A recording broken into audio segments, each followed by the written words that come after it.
Mu gice cya mbere twabonye impamvu benshi bemera ko Isiraheli irindwe n'amasezerano y'Imana. Ariko ikibazo gisigaye gikomeye ni iki? Ese niba Imana irinda Isiraheli, ibi bivuze iki ku isi y'uyu munsi? Isi ya none. Isi y'uyu munsi iri mu bihe bikomeye, intambara, inzara n'ubwoba buri kwiyongera umunsi ku munsi. Inzirakarengane nazo ziri kubirenganiramo. Abana, abagore bari guhura n'akaga aho intambara ziri kubera ndetse n'abandi. Nyamara abo bose Imana yari ikibarinze kugeza uyu munsi, ndetse yemeye ko bavuka, yemera ko bakura, yemera ko bageza uyu munsi bagihumeka umwuka w'abazima.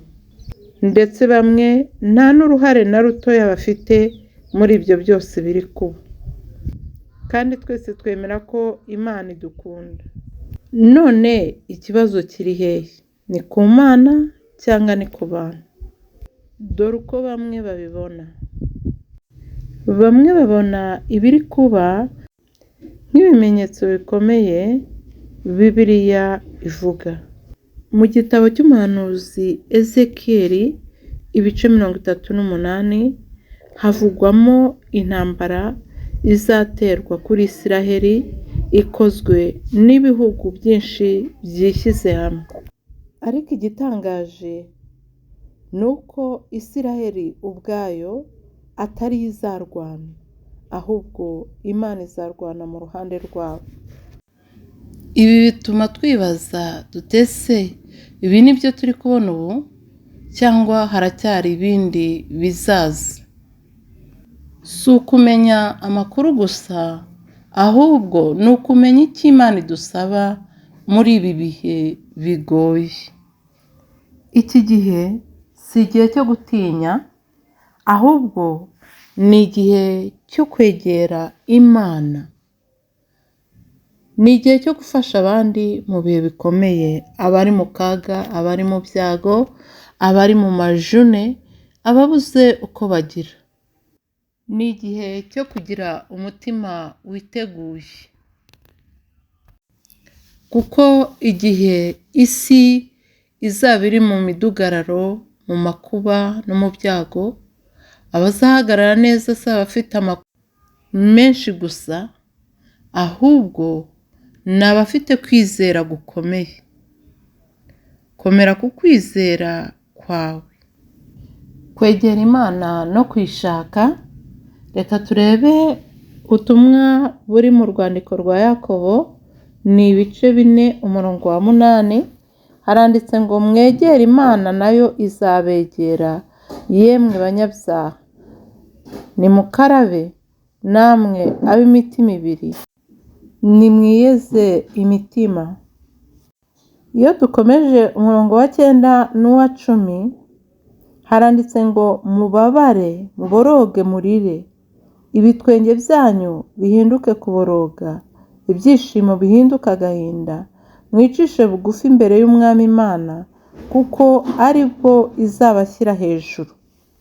Ushobora kuvuga ngo ntago bikureba, ariko ab'isi bose ibi biratureba, kuko ingaruka z'iyi ntambara twese zitugeraho kimwe,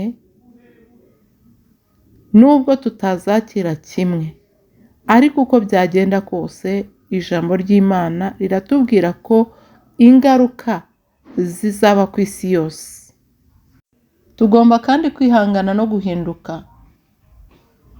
Niba ubwoko bwanjye bwicisha bugufi, nkababarira ibyaha byabo.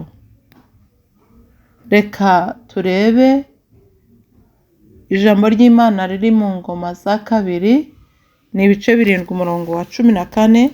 Twumve icyo ijambo ry'Imana ritubwira.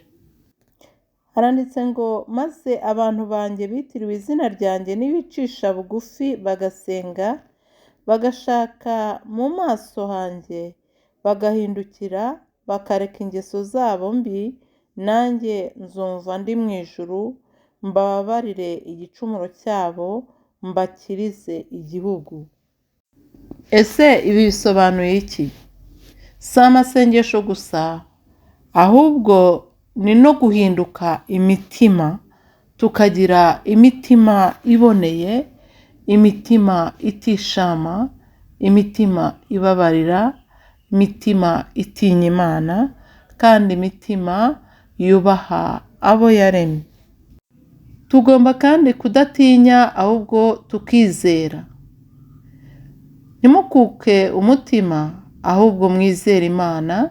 Turasanga ubwo butumwa mu butumwa bwiza uko bwanditswe na Yohana ibice 14 umurongo wa mbere.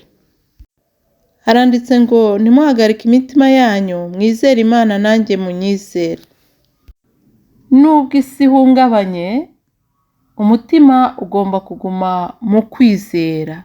Tugomba kugumana icyizere cy'Imana, tugomba guha Imana icyizere, tukagira ibitsikamutima duhereye ku by'Imana yadukoreye mu bihe byatambutse.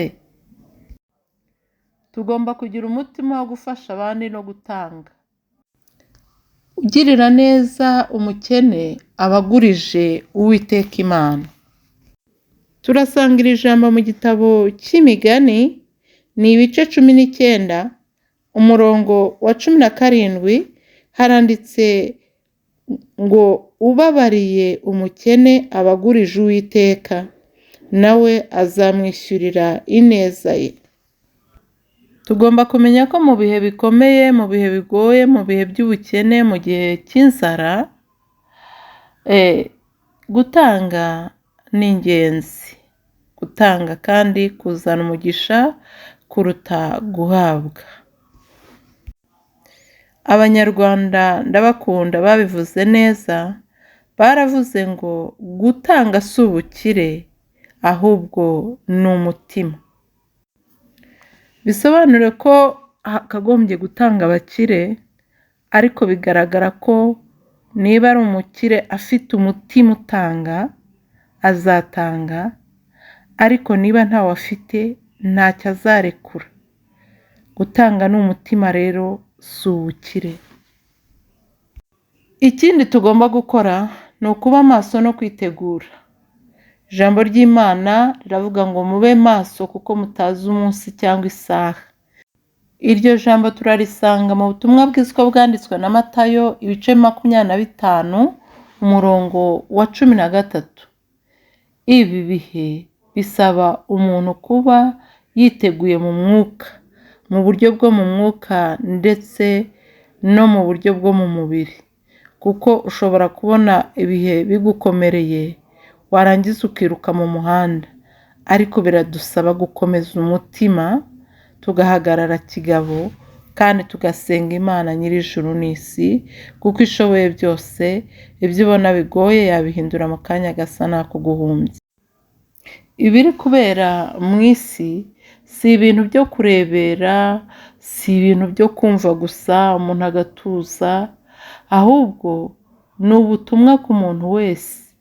Imana iri kuduhamagarira kuyegera, kwihana, kwizera no gufasha abandi.